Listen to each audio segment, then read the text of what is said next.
সুপ্রিয় সুপ্রিয় শিক্ষার্থীবৃন্দ, আমি বীরেন্দ্রনাথ রায় অমৃত মহাবিদ্যালয়ের পক্ষ থেকে তোমাদের আন্তরিক অভিনন্দন জানাচ্ছি। তো আজকে আমরা সি প্রোগ্রামিং অংশের যে অংশটি পড়াবো সেটি হচ্ছে মূলত অপারেটর বা রাশিমালা। অপারেটর বা রাশিমালা আমরা পড়াতে যাচ্ছি। অপারেটর বা রাশিমালা। তো আমাদের রাশিমালা তাহলে আমাদের অপারেটর বা রাশিমালা কাকে বলে? সি ভাষা ব্যবহার করে আমাদের কোনো প্রোগ্রাম তৈরি করার জন্য কি ব্যবহার করে? সি ভাষা ব্যবহার করে কোনো প্রোগ্রাম তৈরি করার জন্য যে সমস্ত গাণিতিক ও যুক্তিমূলক চিহ্ন বা প্রতীক আমরা ব্যবহার করে থাকি।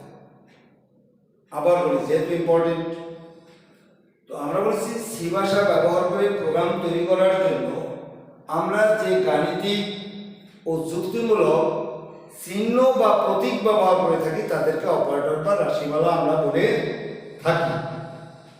এখন দেখো, তাহলে সেগুলো চিহ্নগুলো কি? যে প্লাস, মাইনাস, গুণ, ভাগ, এরকম লেস দ্যান, গ্রেটার দ্যান, এগুলোকে আমরা বলে থাকি মূলত অপারেটর।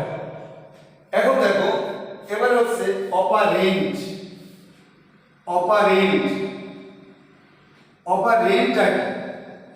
অপারেন্টটা হলো যে অপারেটর যে ডেটার উপরে ভিত্তি করে কাজ করে, অর্থাৎ প্লাস যে ডেটার উপরে ভিত্তি করে কাজ করে তার নাম হচ্ছে অপারেন্ট।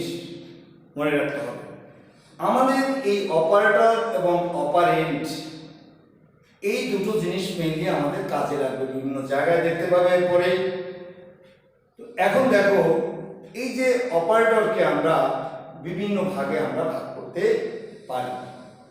এক নম্বরে হলো আমাদের গাণিতিক অপারেটর।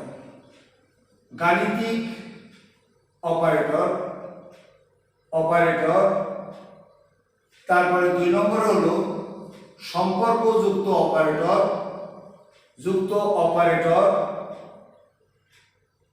সম্পর্কযুক্ত অপারেটর। তিন নম্বরে হলো বিটওয়াইজ অপারেটর, বিটওয়াইজ অপারেটর, সংক্ষেপে লিখি বিটওয়াইজ অপারেটর। তারপরে হলো সম্পর্কযুক্ত operator, bitwise operator, assignment operator, assignment operator, assignment operator. পাঁচ নম্বরে হলো আমাদের অ্যাসাইনমেন্ট অপারেটর। তারপরে যুক্তিমূলক অপারেটর, যুক্তিমূলক অপারেটর। এবারে ছয় নম্বর হলো কন্ডিশনাল অপারেটর, কন্ডিশনাল অপারেটর। আরটা হলো ইউনারি অপারেটর, ইউনারি অপারেটর। এ হচ্ছে আরো বিভিন্ন ভাবে বিভিন্ন জনে ভাগ করতে পারে। আমি যেটা দেখাচ্ছি তুমি সেটা দেখো। গাণিতিক অপারেটর, সম্পর্কযুক্ত অপারেটর, বিটওয়াইজ, অ্যাসাইনমেন্ট, যুক্তিমূলক, কন্ডিশনাল, ইউনারি অপারেটর। এখন পরীক্ষায় আমাদের এখান থেকে বিভিন্ন ধরনের আমাদের চিহ্ন দেয়। এই চিহ্নগুলো আমাদের মুখস্থ রাখতে হবে। বইয়ের মধ্যে আমাদের আছে, যেমন এটার ক্ষেত্রে গাণিতিক অপারেটর যে প্লাস, মাইনাস, গুণ, ভাগ, এরকম বিভিন্ন চিহ্ন আমাদের আছে।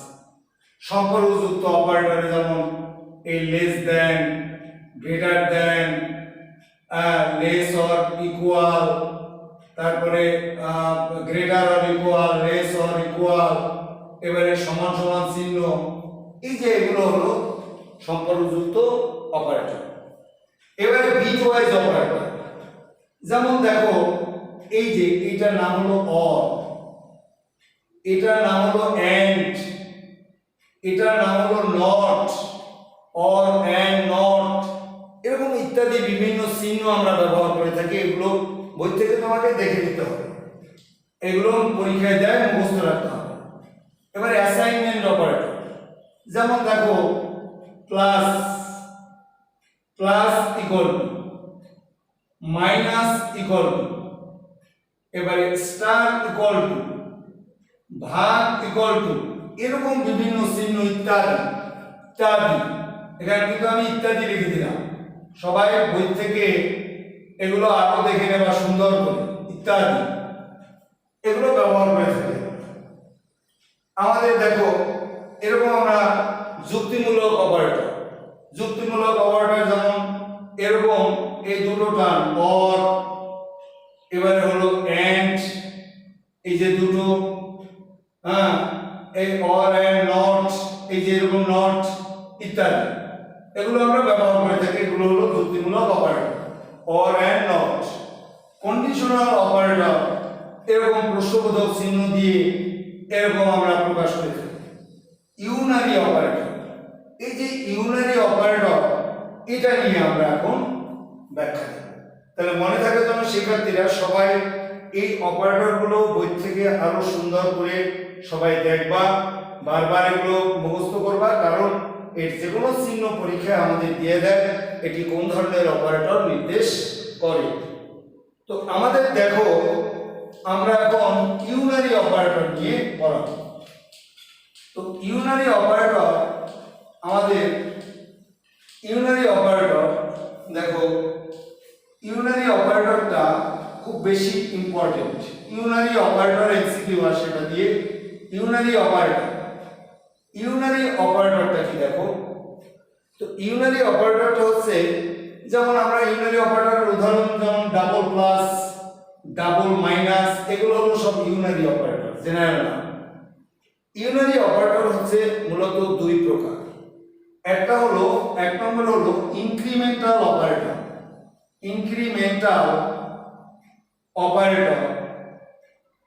আরেকটা হলো ডিক্রিমেন্টাল অপারেটর। ইনক্রিমেন্টাল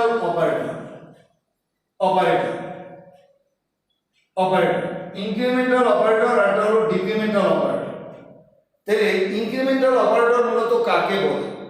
যে অপারেটর চলকের মান 1 করে বৃদ্ধি করে তাকে বলে আমরা ইনক্রিমেন্টাল অপারেটর, আর যে অপারেটর চলকের মান 1 করে হ্রাস করে তাকে বলে ডিক্রিমেন্টাল অপারেটর।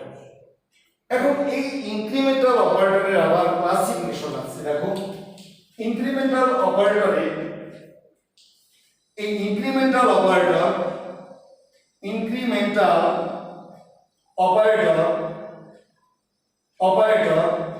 এই ইনক্রিমেন্টাল অপারেটর হলো যে সে তোমার এখানে দেখো ইনক্রিমেন্টাল অপারেটরের দুটো ভাগ।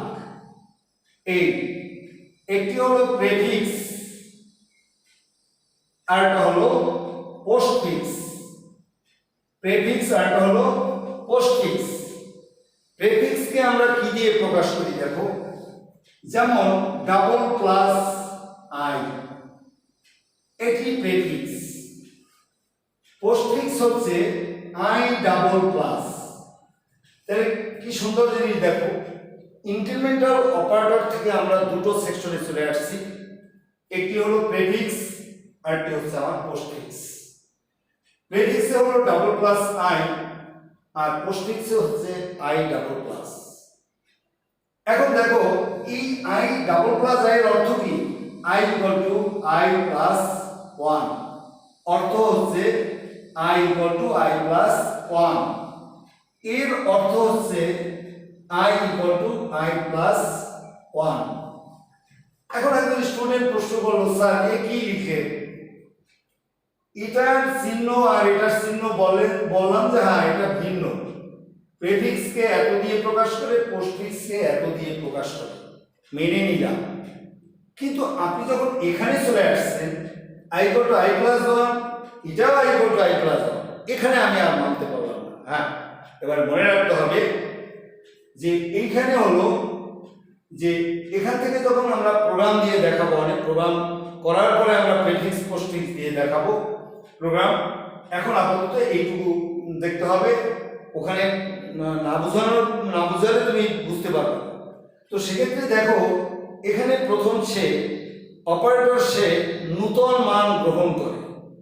এই প্রেফিক্সের ক্ষেত্রে নূতন মান গ্রহণ করে, আর পোস্টফিক্সের ক্ষেত্রে এখানে মনে করো দুইটা চলক আছে আই ও জে, দুইটা চলক দিয়ে বোঝাচ্ছে আই ও জে। তোমাকে আমাদের বললো যে আই ও জে এর মান বের করো। এখন একটু শুধু শিখাই দিচ্ছি, অন্য ক্লাস করলেই তুমি বুঝতে পারবে। সে আই এর একটা নতুন মান তৈরি হয়, সেই নতুন মানটা কিভাবে তৈরি হয় আমরা এখন যতই বলি তুমি বুঝতে পারবে না। আই এর একটি নতুন মান গ্রহণ করে, যেও একটি নতুন মান গ্রহণ করে, শুধু এতটুকু তুমি মুখস্থ রাখো। আই একটি নতুন মান, সেই নতুন মানটা কি আমরা দেখাবো নেক্সট ইয়ারে। আই নতুন মান গ্রহণ করে, যেও নতুন মান গ্রহণ করে। এইটার ক্ষেত্রে আই এবং জে যদি দুটো চলক থাকে, আই গ্রহণ করে নতুন মান আর জে গ্রহণ করে কিন্তু পুরাতন মান। তাহলে আমাদের প্রেফিক্স এবং পোস্টফিক্সের মধ্যে পার্থক্য হলো, সূত্র একই কিন্তু দুজনের মধ্যে পার্থক্য হলো একজনে প্রথমজন প্রেফিক্স করে নূতন মান, আইও করে নূতন, দুইটা চলক থাকলে আইও নূতন মান গ্রহণ করে, জেও নূতন মান গ্রহণ করে। কিন্তু পোস্টফিক্সের ক্ষেত্রে আই নূতন মান গ্রহণ করে, যে করে পুরাতন মান গ্রহণ। এতটুকু শুধু মনে রাখো, প্রোগ্রামিং এর পরে তোমার এই সমস্ত পরিষ্কার হয়ে যাবে, তুমি এখন ক্লাস যদি ঠিকমতো করো। এখন দেখো ডিক্রিমেন্টাল অপারেটর। ডিক্রিমেন্টাল অপারেটর হচ্ছে ডিক্রিমেন্টাল অপারেটর। ডিক্রিমেন্টাল অপারেটরে আমরা ওভাবে দুটো ভাগ করব, একটি প্রেফিক্স আর একটি হচ্ছে পোস্টফিক্স। তাহলে দেখো এগুলো কি মুখস্থ করার কিছু আছে কিনা। ডিক্রিমেন্টাল সেম থিংস, প্রেফিক্স এবং পোস্টফিক্স। যে অপারেটর চলকের মান এক করে হ্রাস করে তাকে ডিক্রিমেন্টাল অপারেটর বলে। আর এই ডিক্রিমেন্টাল অপারেটরের দুটো পার্ট, একটা হচ্ছে প্রেফিক্স এবং পোস্টফিক্স। দুজনের মধ্যে পার্থক্য হলো ডাবল মাইনাস আই আর এর হলো আই ডাবল মাইনাস। এই ডাবল মাইনাস আই এর অর্থ হচ্ছে, I equal to I minus one. এটারও অর্থ হচ্ছে I equal to I minus one. একজন স্টুডেন্ট প্রশ্ন করতে পারে যে এটার মধ্যে পার্থক্য কোথায়। পার্থক্য হচ্ছে যে প্রেফিক্সের ক্ষেত্রে সে যদি দুটো চলকের মান বের করতে দেয়, আইওজ এর মান দেওয়া থাকে, তখন তোমাকে প্রশ্ন করা হলো মধ্য কথা যে আইওজ এর মান কত, এখানেও আইওজ এর মান কত, একই রকম। এ নূতন মান গ্রহণ করে, এও নূতন মান গ্রহণ করে। এ নূতন মান গ্রহণ করে, এ পুরাতন মান গ্রহণ করে। তাহলে এখানে আমরা কত করবো, নিউ নিউ, একটু মুখস্থ রাখো, তাহলে প্রোগ্রাম তৈরি করার ক্ষেত্রে আমাদের সুবিধা হবে। এনে নিউ নিউ আর নিউ ওল্ড, এই সিস্টেমটি মনে রাখো তুমি, তাতেই তোমার হয়ে যাবে। তাহলে নিউ নিউ নিউ ওল্ড, তাহলে আই গ্রহণ করে নিউ মান, যে গ্রহণ করে ওল্ড মান। তো সকলকে অনেক ধন্যবাদ। আমরা সবাই এই জিনিসগুলো তোমরা সুন্দর করে পড়বা। আমার ভিডিও ভালো লাগলে এটাকে লাইক এবং সাবস্ক্রাইব করবা। সকলকে অনেক অনেক ধন্যবাদ। সুস্থ থাকো, ভালো